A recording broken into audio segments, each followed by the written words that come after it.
अब पूरा घर मातम में बदल जाता है, जो घर अब तक शादी की शहनाइयों से गूंज रहा था।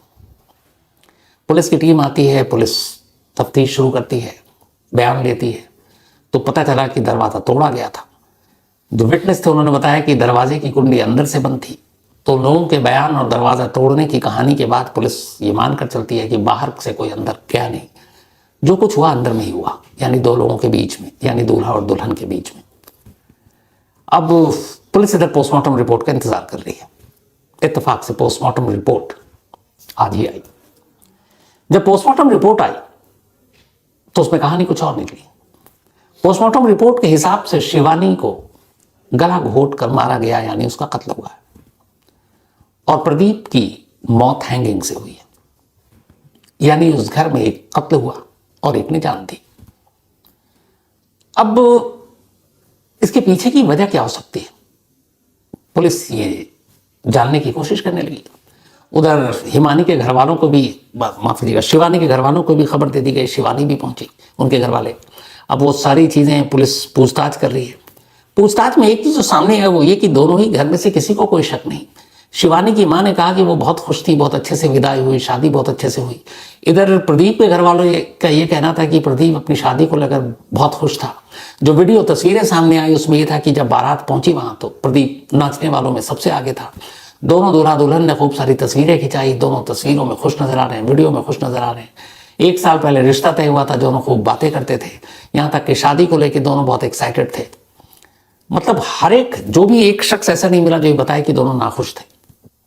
जब दुल्हन घर आई तब भी वो बेहद खुश थी, रात 12:30 से पहले तक।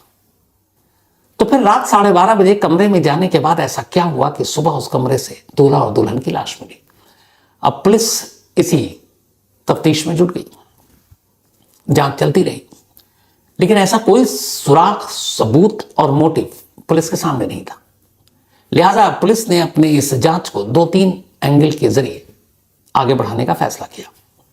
पुलिस के हिसाब से इस पूरी मौत की मिस्ट्री में 2-3 चीजें ही हो सकती हैं। पहली, जिस एंगल से पुलिस जांच कर रही है वो ये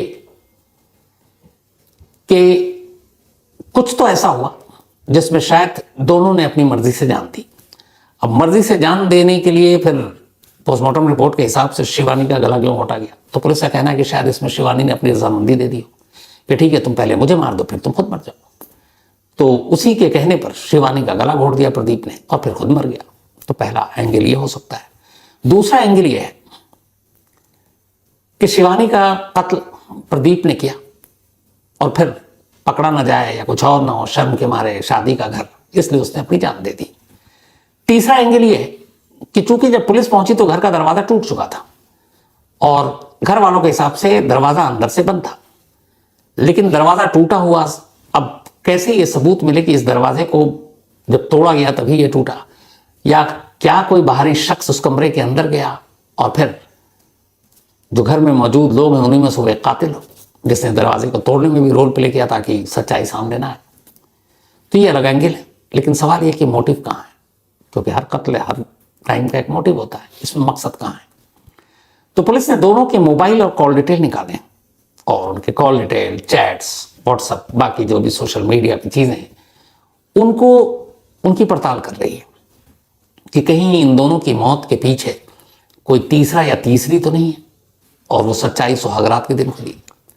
क्योंकि कुछ तो है जो 12:30 से पहले तक हस्बैंड वाइफ खुश, दूल्हा दुल्हन खुश, सुहागरात मनाने कमरे में दाखिल होते हैं, लेकिन अगले 5-6 घंटे बाद पूरी कहानी, पूरी दुनिया पलट जाती है। तो वो मोटिव क्या, वो मकसद क्या, पुलिस फिलहाल यही पता करने की कोशिश कर रही है। जैसे ही ये मोटिव और मकसद पता चलेगा मैं आपको जरूर बताऊंगा, लेकिन बड़ी अफसोसनाक, क्योंकि जिस दिन ये मौत हुई उसी दिन रिसेप्शन। और सबसे अफसोस की बात ये कि जब ये सब कुछ हो गया, पोस्टमार्टम हो चुका, बॉडी सौंपी गई, दोनों घर वालों की मर्जी थी, तो प्रदीप और उसकी पत्नी शिवानी की चिता एक साथ जलाई गई। एक ही अर्थी सजी, एक ही अर्थी पर दोनों चिताएं और एक ही साथ दोनों का अंतिम संस्कार। मतलब इससे अफसोसनाक किसी दूल्हा दुल्हन की मौत क्या होगी। तो इसका जो भी मोटिव होगा, मोटिव कुछ तो है, कुछ तो कहानी है। तो जो भी होगा, जब भी सामने आएगा आपके साथ जरूर शेयर करूंगा। फिलहाल इस कहानी में